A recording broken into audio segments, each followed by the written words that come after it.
Ladies and gentlemen, back again. New day. That means a new episode. I'm standing next to, oh my gosh, a candle making savant.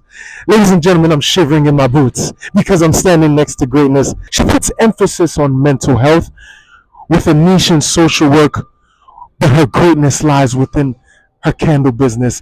I mean, she's a candle making machine. Let the people know who you are, man. Talk to me. Hi everyone, my name is Amelia and I was raised in the Bronx and I have a background in psychology. Lovely. And I've been a mental health advocate for 8 years now, and I like to talk about to the community in particular about the importance of taking care of yourself Lovely. before you can take care of others. Lovely. Welcome me.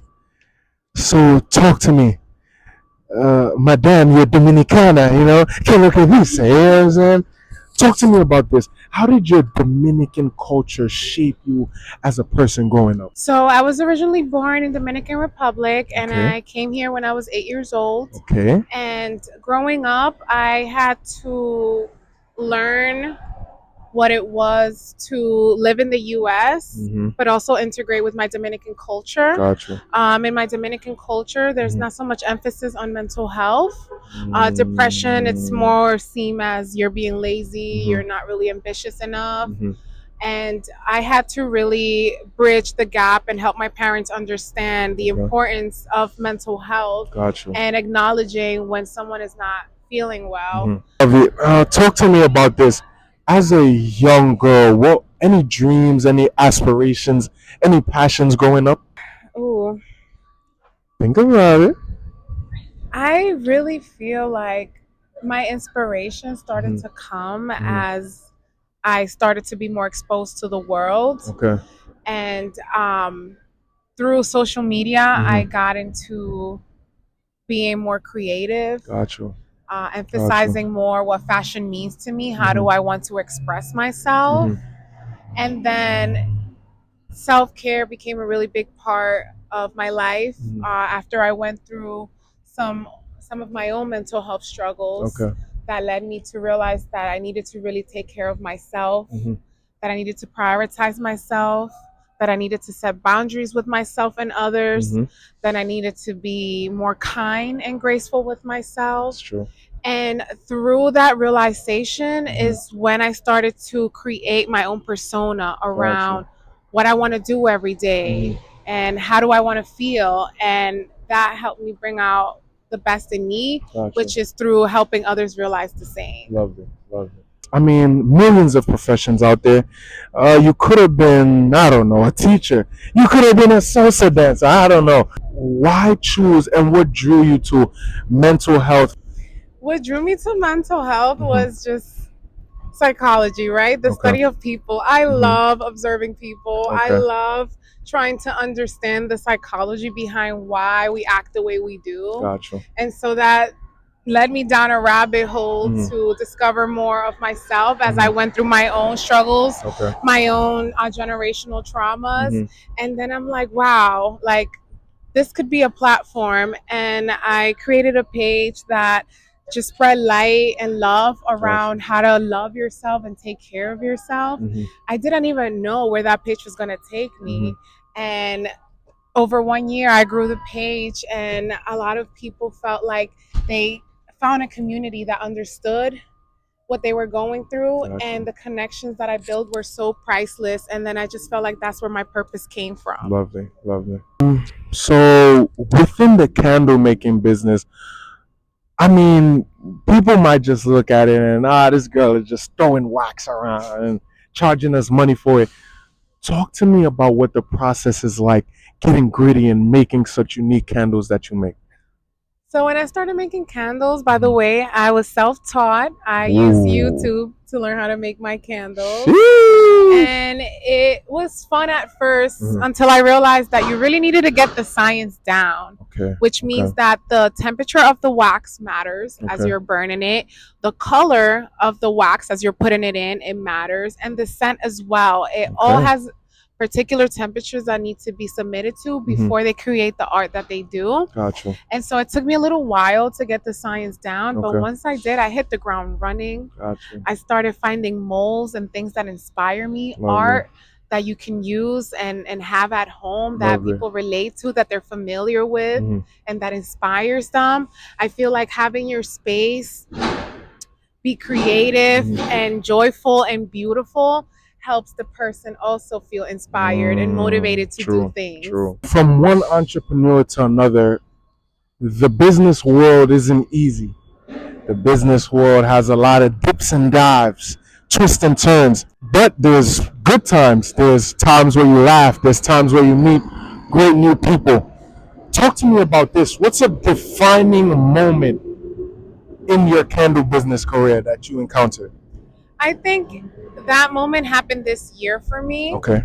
Because I really put my business more out there through flea markets, through different markets like Brooklyn Creators Market, NYC Flea Market, Clientele Media Market, and meeting the individuals that were part of this really made me realize that this is just bigger than what I do, that this is a whole community of people that are trying to expose their talents, connect, and really be able to grow within the field that they're in. And then all of us supporting each other made me realize how much more important this is than just making money. Of course, we want to make money. Of course. But I feel like for me, through this experience, through this journey, it has been the connections and the friendships that I've built throughout this process. There's a gazillion candles out there. We've got scented candles. We've got unscented. I mean, I could get a candle from the dollar store. You know what I'm saying? Why should people come to you and get your unique candles, your one-of-one candles, your product? I think what makes my candles unique is the art behind it, the story behind it. I handmade all my candles myself. Lovely.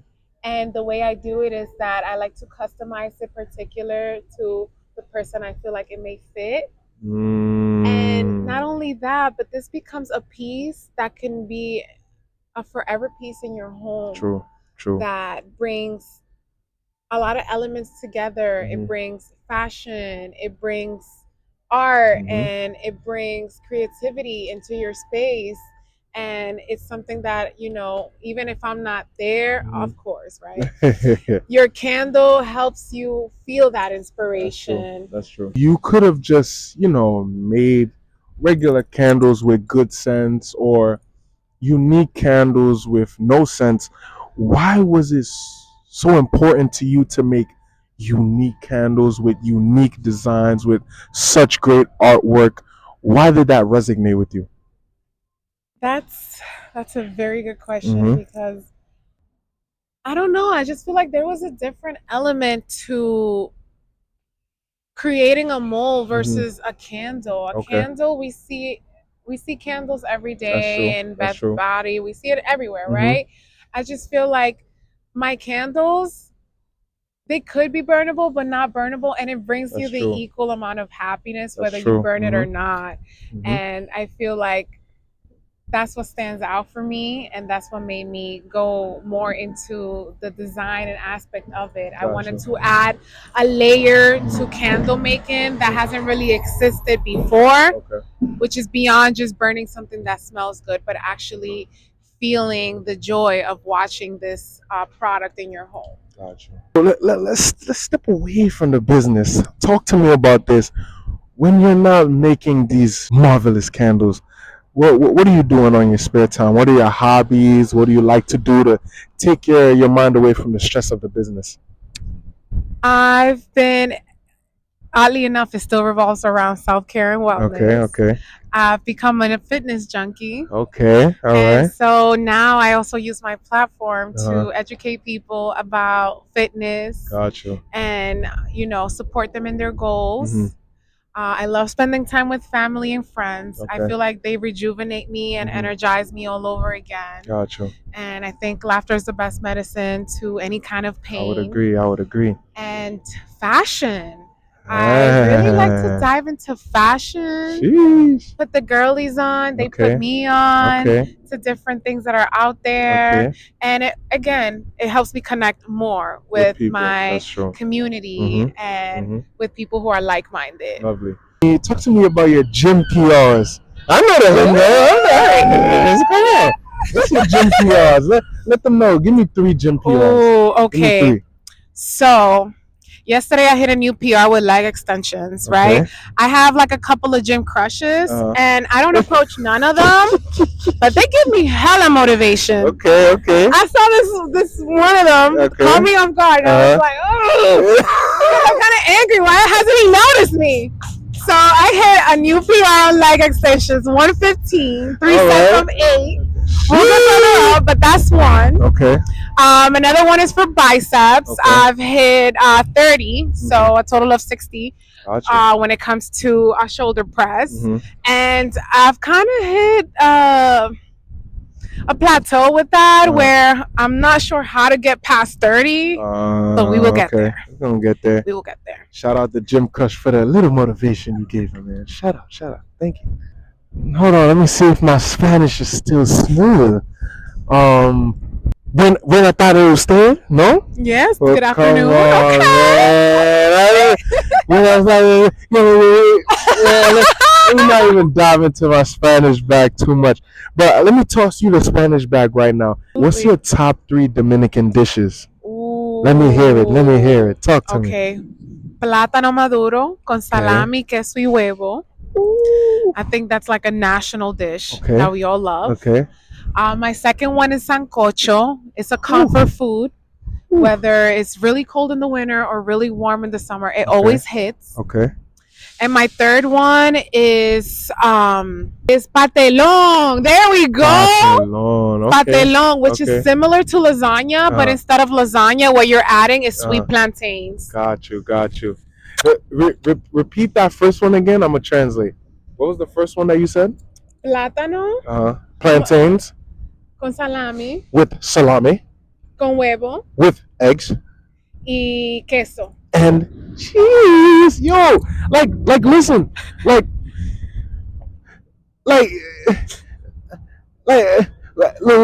You said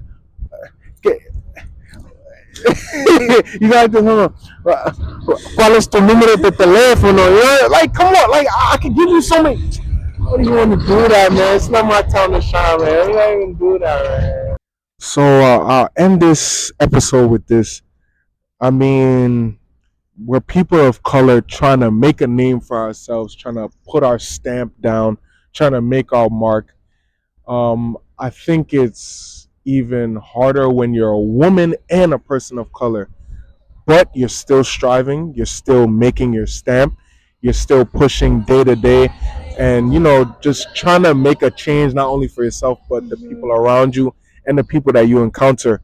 So talk to me about what is the mark and what is the stamp that you're trying to make in this business world as a woman of color? As a woman of color, I feel like the blueprint that I want to leave behind is helping not only women but individuals realize their potential, their power, and how much they can achieve when they believe in themselves and when they're confident about their dreams. A lot of us, our dreams end in our heads because we don't feel like we're capable of it because of what society is telling us. That's true. Because of the hurdles that come about. And sometimes you just have to block all of that noise, even if it means people calling you crazy. Yeah. Because once you make it, once you get to that point, it just feels like a different type of energy. Very true. And just love and appreciation for yourself and others who cross that path before you. Very true. Well, ladies and gentlemen, another lovely episode. I'll end it with this. I mean, and me and her was just talking about it. It's about impact at the end of the day. Of course, we want to make our dinero, you know what I'm saying? Of course, we want to make our money, but it's about impact. It's about making those connections. It's about meeting new people. It's about putting smiles on people's faces. It was important for me to get this episode down, not only because of the crazy unique designs of her candles, but also the energy that was given off the first encounter. It was a lovely encounter. I was like, wow, the unique encounter with the unique designs of the candles, it only makes sense to get an episode down. I mean, once again, a woman of color doing great things for the community, making a stamp for herself and for the people. I hope you like this episode. Anything you want to tell the viewers? I don't know. I'm getting on camera shy, but thank you all so much for tuning in. Yep. And please love on yourselves, Definitely. because at the end of the day, if you don't love yourself, you can't really love someone else. That's true.